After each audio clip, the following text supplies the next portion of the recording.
let's talk LinkedIn because you're a big LinkedIn user. Big fan. I'm now up to my 500 plus, which you got to a couple of years ago, I think. I mean, 10.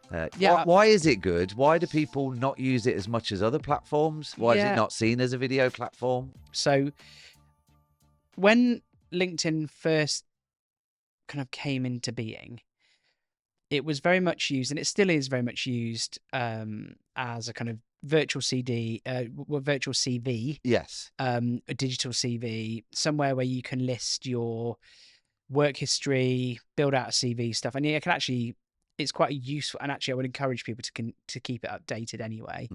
If you are looking to build out a new CV, having all of that stuff there without you having to go and find it, dates for stuff, it's really great at kind of logging where you were at certain points work wise, and logging projects and things like that. It can be really useful if you're building out a covering letter or a personal statement, or you're building a new CV. So that's a really good thing to have anyway, right? LinkedIn historically had been used to find jobs, advertise your skills, and try and recruiters would go and find people that were on LinkedIn that were relevant to jobs that they were recruiting for, right? But over time, it's become quite a social place.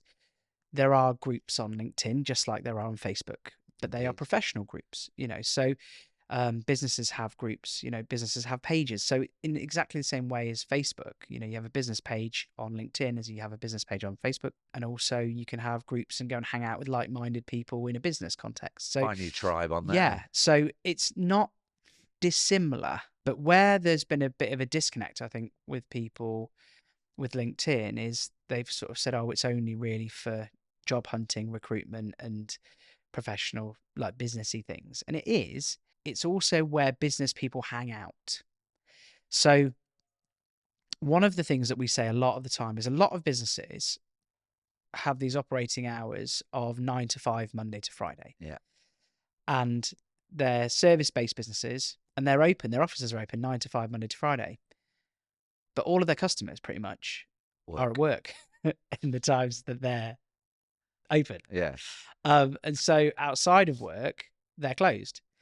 And it's a funny old game, isn't it? Like, they're at work. I mean, estate agents will always do Saturdays, but I get... They will. Yeah. So the thing is with LinkedIn, like every other social network and the internet, is it's always on.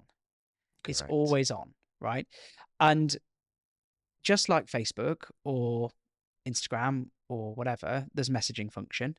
There's direct messaging in LinkedIn. There's also the ability to upload photos, videos, or the other sort of stuff. But the primary difference is that people are quite protective of LinkedIn, and you'll often see on there, someone posts something that is a meme or something that's comedic or whatever. People go, look, this isn't Facebook. Like, keep that stuff away. And so people have often been a bit too nervous about posting things on there. But organically, video performs phenomenally well on LinkedIn, primarily because of the shortage. So there's a shortage of supply. So people are putting lots of video on TikTok, on Facebook, on Instagram, whatever. They're not putting lots of video on LinkedIn because people are, oh, it's not for that. But it is. So when you actually put video content on LinkedIn, it performs really, really well. Yeah. So that's the thing. And, statistically, video outperforms. We've got a guy called Chris Watkin. His video outperforms on LinkedIn than it does on Facebook. Our video often outperforms better on LinkedIn than Facebook. And obviously, when we're making stuff for businesses, we encourage them to post on there because of that engagement. Yeah. Primarily because people are there.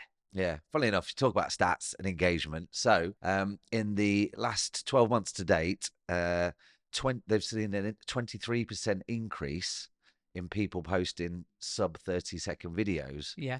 On LinkedIn, which is interesting for me and probably you, because that's the way TikTok, Instagram Reels, YouTube Shorts, Facebook Reels as well. Yeah, the most. We've done it a couple of times. You've done it, and sometimes it's weird. Live video, like you don't think about going live to LinkedIn, Facebook Live. Yeah, you could do that. I think for me, live's really, really powerful. You think about live, right? And most people will be like, oh wow, I mean, it terrifies the crap out of people. No editing, but what is great is, like, historically, like live TV, like it was something that was like reserved for huge amounts of equipment, broadcast stuff or whatever. Now with your smartphone, you can go live and talk live at an event or at a moment in time about a certain thing. Really, really powerful. And also, again, it's the immediacy. People who have got the time will look at it then and there. Especially if they're going to that Oh, event yeah, you're talking 100%. about, for example. But going back to, your video content on LinkedIn, it's a great place to post stuff because if you look at the usage patterns, like there's an incredible website, it's free, called E-commerce Nation, ECN, E-commerce Nation, and it has lots of great statistical stuff, infographics around social channels, whatever. E-commerce Nation, ECN.com, ecommercenation.com, and you look at the platforms around the usage, of different platforms. Yeah, the LinkedIn, demographic age. yeah, demographic age, but LinkedIn's profile of use is like 9 to 5, Monday to Friday, and at the weekends it just drops off a cliff, right? But if you're selling a service that is professional to professional people, and we do a lot of work in recruitment, exhibitions, finance, insurance, property, those are sort of key sectors, tech, key sectors for us, right? All those people are on LinkedIn during the day because they're all networking or they're all doing business things. And so they're all on LinkedIn. So they're far more likely to see your content there than they would be on Facebook or Instagram because they won't be on that at work. So you're going to see, certainly if that is your demographic and that's who you're looking to target, incredible place to do it. The fact that people are on there while they're at work and allowed to be. It's acceptable. Yeah. That's the difference. We often say when we're running training, like if you walked into your office and you got, all your team there were on Instagram or all of them were on TikTok, people would go, well, no one's doing any bloody work in here. It's all, everyone's just messing about, whatever. If you walked in and all dozen of those people were on LinkedIn, you'd be, oh, they're professionally networking. They're professionally networking.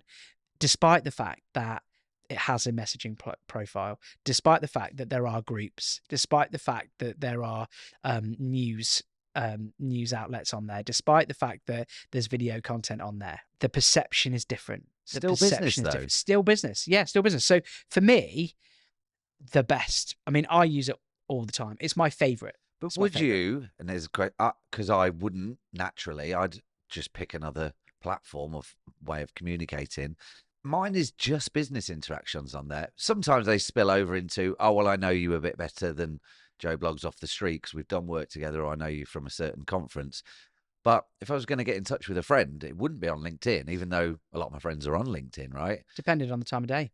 It does, but I mean, it'd be work related. Like if I say I've just been to Newcastle before, if I wanted to email Jack, contact Jack, I'd email him or WhatsApp him. Same with Si, like possibly send them, a text message because I know them well, but I wouldn't go and search for them and send them a LinkedIn message. You wouldn't, but what I've been a big advocate for since I started my first business in 2015, nearly 10 years. Wow, my first business. Yeah, my first business. I started that in 2015. Ever since then, I've been a huge advocate of using friends for work purpose and actually using my friends. So if I've got friends who are sparkies, I've got friends who are plumbers, I've got friends who do workwear, I've got friends from Round Table who do all sorts of different stuff. I will use LinkedIn to talk to my friends about a business thing. Yes. Because what's nice about it is it keeps it in a businessy context. Yeah, okay.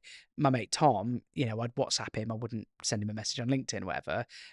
If I'd got a problem with my boiler or whatever, I'd send him a WhatsApp. But I quite like the fact that you can almost have like a professional conversation with a friend on there and it parks it. And it's almost a different way of, it's a different interaction. Also, always pay your friends what they ask.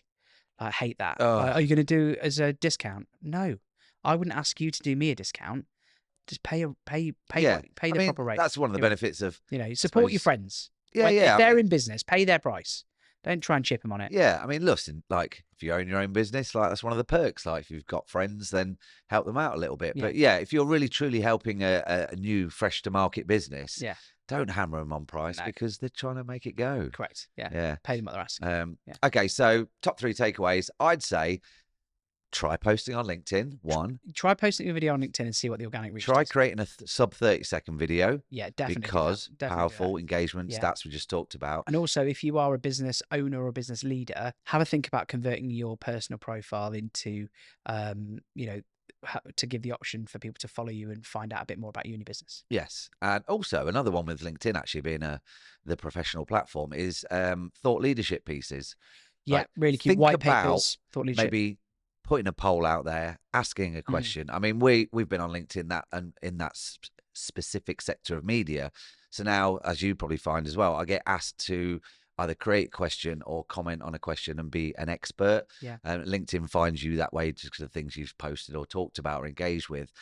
So that's quite nice as well, like setting yourself apart as a thought leader in your field, or, doing that extra bit of, we read around the estate agency world as a subject, not just in work time, don't we? We like to keep our supposed finger on the pulse. And I think with stuff like that, then just go and do your extra research and then test it out on some of these like new platforms. Because if LinkedIn's pushing sub 30-second videos, go with the flow. The algorithm's going to find you and be nice to you. Yeah, of course. Yeah, do what you need to do to try and maximize your exposure. Yeah, go get them, kids.